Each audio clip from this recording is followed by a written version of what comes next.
Hey, what's going on there, guys? Nick here from Absolute MTG, and today we're going to be taking a look at red-green monsters for the Theros season of Standard. So this is probably one of the more fun ramp decks that is in this format right now.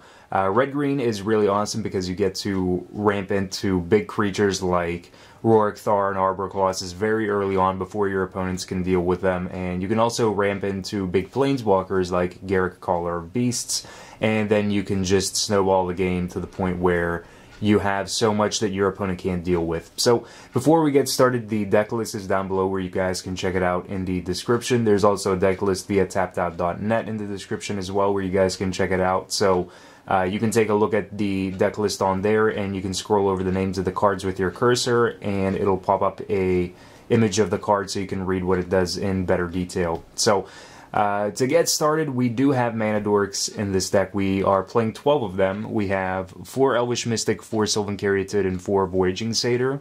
The Elvish Mystic is our turn 1 mana dork, and the Caryatid and the Voyaging Satyr are our turn 2 mana dorks that we have. The Caryatid, of course, is probably more well positioned up against decks that are going to be more aggressive in the early game, whereas Voyaging Satyr is nice to help us combo off with our Nykthos, Shrine to Nyx, where the Voyaging Satyr can untap it and just make a huge ton of mana for us.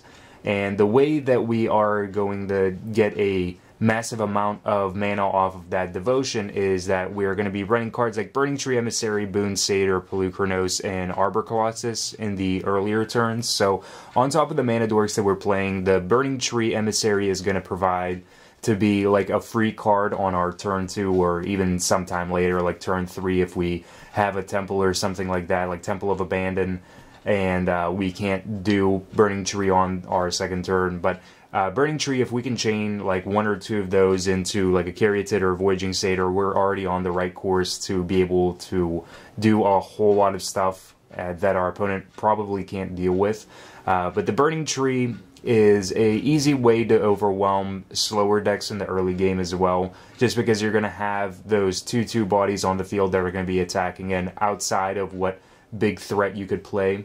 The Boon Satyr is actually something that I've been testing for a while now, and the reason why I wanted Boon Satyr in this deck is because it's really good up against the control matchups, just being able to flash it in, and it's really good up against other creature matchups because all of our creatures are instantly a lot bigger. So anything that we could have had that is somewhat sizable and our opponent could trade 1-for-1 with, that could possibly not be the case after we enchant the creature for 5 mana with the Boon Satyr to give it a +4/+2 buff. So there's always the plus side of being able to use Boon Satyr as an enchantment, and then whatever that creature that is being enchanted dies, the Boon Satyr just ends up being a creature and still adds towards the devotion either way. But the Boon Satyr is another double green towards our devotion. We also have Polukranos, which is pretty standard with the red-green decks. A lot of them are running Polukranos as a 4-of, and I'm not really as thrilled about playing it as a 4-of. I like him as a 3-of just because he's a legendary creature. I do want to see him often, but I don't want to see him too often, and having 2 copies in hand is sometimes a little bit more awkward, especially if your opponent isn't dealing with the first one.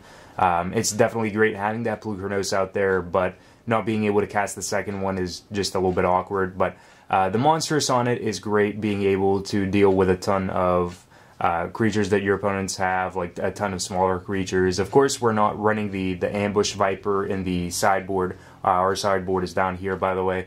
We're not running the Ambush Viper interaction. I wasn't really as amused by that as other people might be. It's definitely a good trick that you can do with Polukranos whenever he attacks, but I decided to go a little bit of a different direction with how I wanted the sideboard. But Polukranos is definitely still great as a 5/5 creature for 4. We have 3 Arbor Colossus as our 6/6 for 5 mana, triple green to the devotion, which is fantastic whenever we need to make a huge amount of mana, and for 6 mana, monstrous 3. On top of that, he also has reach, so he can block a variety of different things that your opponents may have, and you can block them pretty effectively, especially if you're dealing with like Desecration Demon and your opponent doesn't really have a way of dealing with your Arbor Colossus. Then your Arbor Colossus can just block, and on top of the monsters can block pretty efficiently. I have 2 Ruric Thar, the Unbowed, so Usually Ruric Thar is going to be played in the sideboard, but I wanted to take the initiative of playing him in the main board just because he's really good, and he is really just going to trample any deck that's running a lot of non-creature spells, so it gives us a really good edge up against like control and a lot of decks that are playing non-creature spells in the main board predominantly. So Ruric Thar is great, 6/6 for 6, Vigilance Reach, has to attack each turn if able, and whenever a player casts a non-creature spell, Ruric Thar is going to deal 6 damage to that player, which is just fine. We have, for our Planeswalkers, 3 Domri, 2 Xenagos, and 4 Garruk, Caller of Beasts. So the 3 Domri is just as good being able to play it like turn 3 as it was last season. So if we can go Elvish Mystic and then like off of either playing like Forest and Mountain turn 1, turn 2, or like Forest and Stomping Ground, we're able to play like the Domri Rade turn 2, which is just great. And then from there we can build up Domri and turn it into a pretty huge threat. Domri being able to fight other creatures is allowing us to have our creatures fight other creatures is just great as well. Usually because our creatures are going to be somewhat larger than what our opponent can have, so it's great for that. And then if we can hit the alt, it's pretty much just game over at that point. If we're even a little bit ahead, it just pushes us way over the top. Xenagos is great up against the control matchups, and he is also pretty good at providing more mana for us, especially if we want to hit monsters for like Polukranos. But the 0 ability to make 2/2s that are hasty is great, +1 to add mana is great, and the -6 off of Xenagos is also fairly good. All the ultimates on all of our Planeswalkers in this deck are very, very relevant. And Garruk especially is probably the best card that you want to be playing very early on. So the Garruk for 6 mana for loyalty, +5 is going to let us reveal the top 5 cards of our library. All the creatures that we reveal out of those 5 cards are going to be put into our hand. -3 lets us put a green creature onto the battlefield without paying its mana cost. And then -7 is that we get a emblem where whenever we cast a creature card, we are going to be able to search our library for a creature and put it onto the battlefield, which is just absolutely dumb. And it's especially nice when we're playing up against control, because if we can get the ultimate off and we can have Hammer of Purphoros out there, then we are going to be able to just smash our opponent very, very easily. And there's very little that they can do at an instant speed to stop that, and that's why I had Hammer of Purphoros in the sideboard. For the land base of the deck, I have 4 Stomping Ground, 4 Temple of Abandon, and 4 Nykthos Shrine to Nyx. So the Nykthos is just going to be playing off of the mana that we have.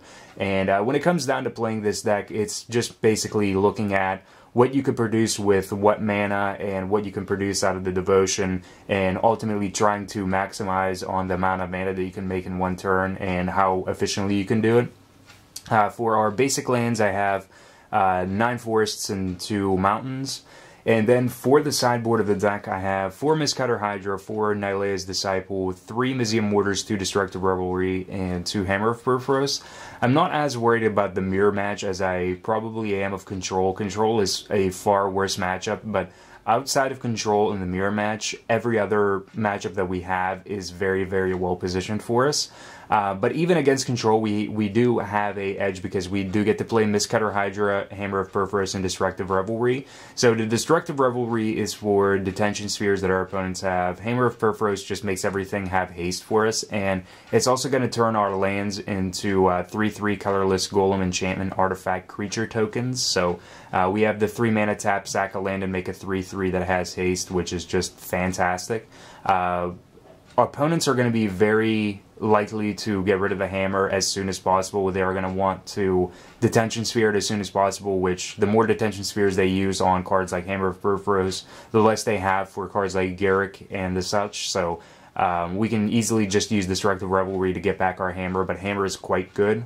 And Mistcutter Hydra is good up against Control and the mono blue decks, just because that pro blue, so it can't get like Azorius Charmed, which is just fantastic. And it also has haste, and the more mana that we put into it, it's just going to be even bigger.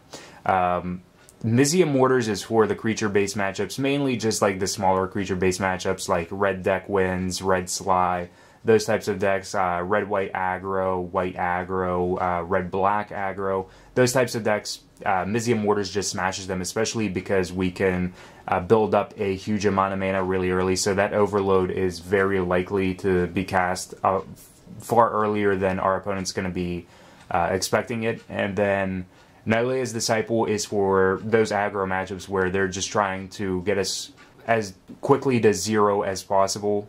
So Nylea's Disciple lets us gain life equal to our devotion whenever it comes into the battlefield. So especially with how we're working our devotion with cards like Burning-Tree and Arbor Colossus, it's going to be very easy to gain back at least 10 life at a go whenever you're playing the Nylea's Disciple. Even whenever you're lower down in for your devotion, whenever you don't have nearly as much devotion as you'd like to have, Nylea's Disciple is just great because it's a 3/3 body for 4 that you're going to be able to gain back life with. So it's kind of like having like a Centaur healer, but it's even better than a Centaur healer in this type of deck than Centaur healer was in the previous season for gaining back life.